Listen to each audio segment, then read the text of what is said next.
Welcome to the New Mormon Truth, video number 14, LDS History Part 1, new series introduction.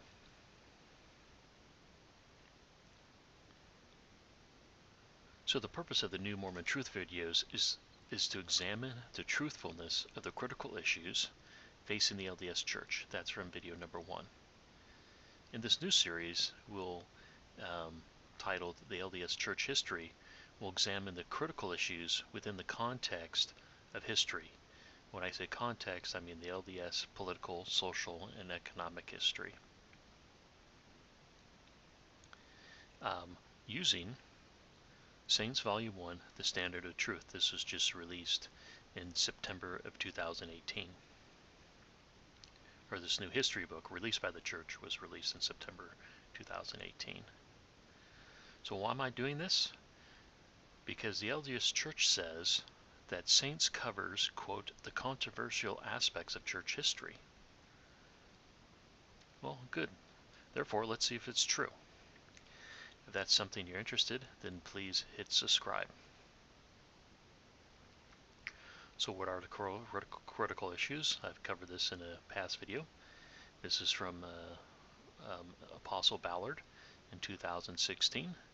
He says, I'm talking about polygamy, seer stones, different accounts of the first vision, the process of translation of the Book of Mormon or the Book of Abraham, gender issues, race in the priesthood, or Heavenly Mother.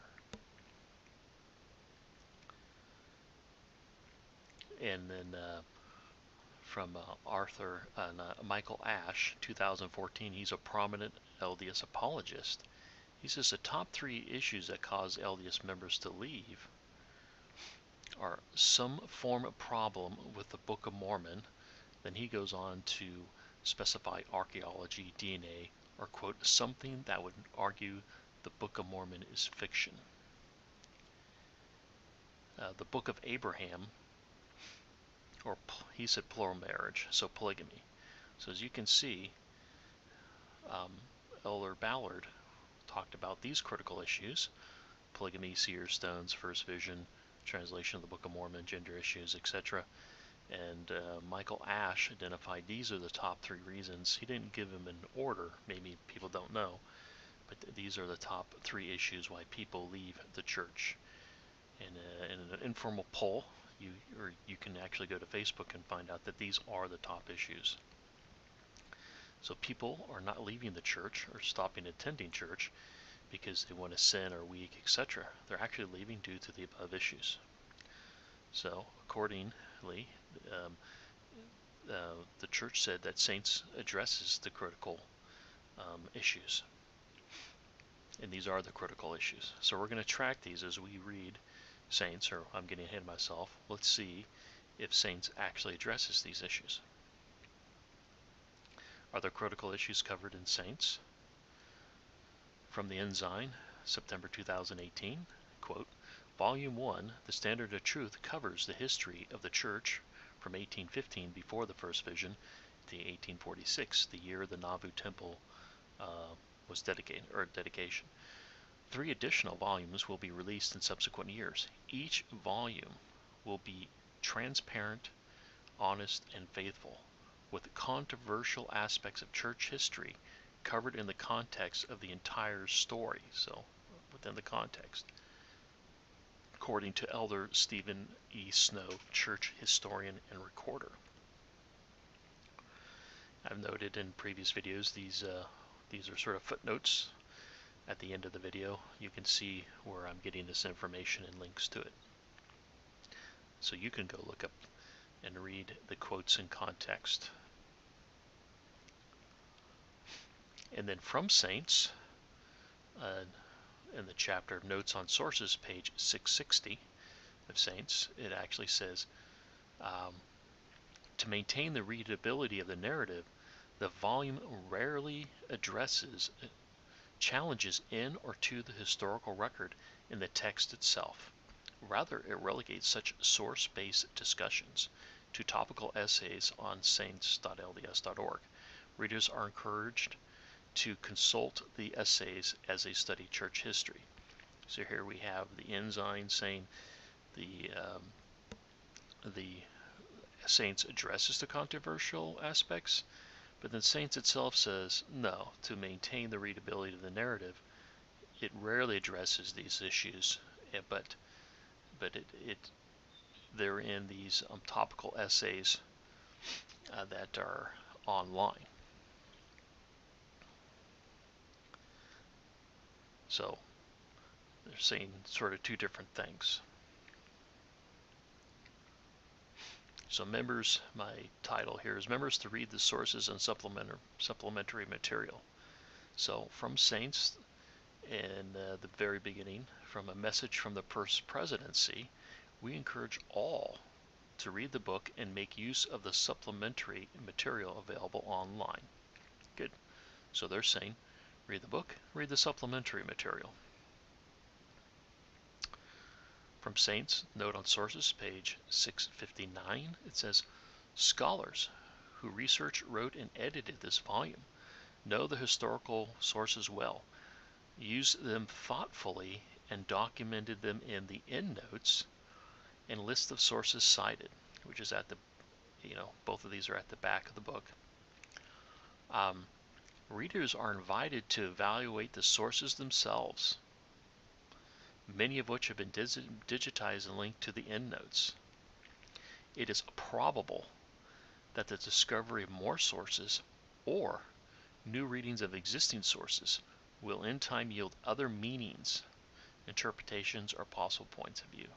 So maybe the key focus here is that the readers, so First Presidency says, read the book and the supplementary material. Readers are invited to evaluate the sources themselves. So I say anything that's linked to the footnotes or in the sources cited is fair game. And here it says that, hey, reading these sources or more sources, you're likely to come up with new meanings and interpretations.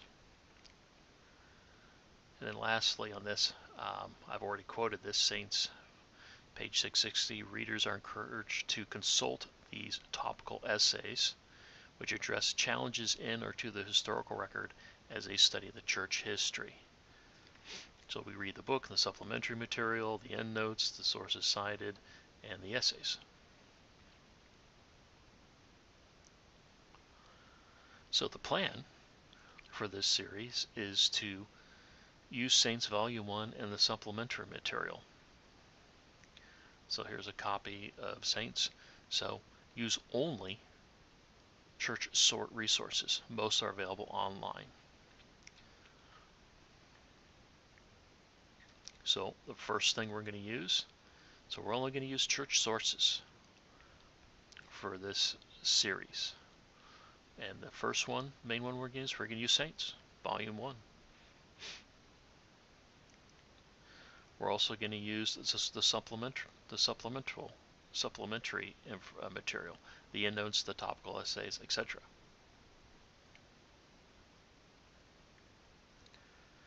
I'm also going to use the Saints Institute Teacher's Manual.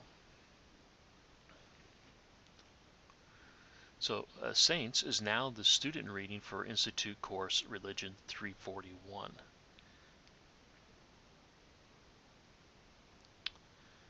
So in this teacher's manual, it says, the assigned student readings for this course, Religion 341, are derived entirely from Saints Volume 1. Each lesson generally addresses the content from the corresponding student readings in Saints Volume 1. However, in some cases, lessons will not address all events in the corresponding reading in Saints Volume 1, or may emphasize events that Saints Volume 1 does not address or only mentions in passing. So the reason I'm using this is basically, if it's not contained in Saints, maybe there's something in the teacher's manual. Now, this is an institute course, which is a college level course. So, I would say most members are not reading the teacher's manual. So, this is not a seminary manual, teacher's manual. This is an institute. So this is college level. So I just want to see, are they addressing the controversial aspects of church history, at least on a college level? It should be noted that not everyone goes to college and not everyone goes to an institute class. So theoretically, you know, uh, what percentage of saints or LDS members would be exposed to going to institute would be actually quite low. But let's see if it's in there. I think another reference we're going to use the Previous Religion 341 Student Manual. So this is a picture of that. Church History in the Fulness of Times Student Manual from 2003, chapters 1 through 24, about 300 total pages. This was the previous student manual for Religion 341. And personally, if you want to have in my opinion, a good overview of church history, I'd actually read this. This actually has maps and pictures, and I think actually does a better job. I mean, Saints is a good narrative, a story, but if you're looking at more like of a academic overview of history, I would actually read this. But we're going to use this too. And then lastly, going to use the 1930 Comprehensive History of the Church. This was produced by the church in 1930. B.H. Roberts, well-known church historian in 70, compiled these. We're going to use volumes 1 and 2 because I believe there's 6 or 7 volumes that covers the first 100 years, so from 1830 to 1930, the church. And the first 2 volumes actually covers these years that were the Saints covers, and I believe it's like, yeah, about 950 total pages. So let's see what if this covers the controversial aspects of church history. So summary of the plan again is use only church sources. Most are available online. You know, it is sort of nice that if you're reading Saints electronically, you can just click on, you can bring up the endnotes and click on it and go straight there. So I do sometimes see why they have all those resources available online, because it makes Saints a very, very long book. Saints, so summaries, we're going to use Saints Volume 1, basically released in 2018. We're going to use Saints supplementary material. We're going to use Saints, the Teachers Institute Manual from 2018. We're going to use the Church History in the Fulness of Times, a student manual from 2003. The previous, I said this is the previous, now Saints is the manual for Religion 350, 341. This is just the old manual. We're going to use Comprehensive of the Church from 1930, volumes 1 and 2. So a little note about fair use. My videos will incorporate material, quotes, photographs, and maps from church publications and sources. Fair use. The fair use doctrines allows the limited use of copyrighted material without requiring permission from the rights holders for, quote, criticism, comment, news, reporting, teaching, scholarship, and research. It provides for the legal, non-licensed citation or incorporation of copyrighted material in another author's work. Go click on that for more information. My videos are non-profit. I'm not making any money from these. And educational, that's actually the main point. Remember, going back, we're going to see the church asserts that the Saints covers the critical issues, so we're going to go see if that is true. So mine are mostly educational for criticism, comment, and teaching. Therefore, I assert that any use of copyrighted material in the videos is fair use according to the Copyright Act of 1976.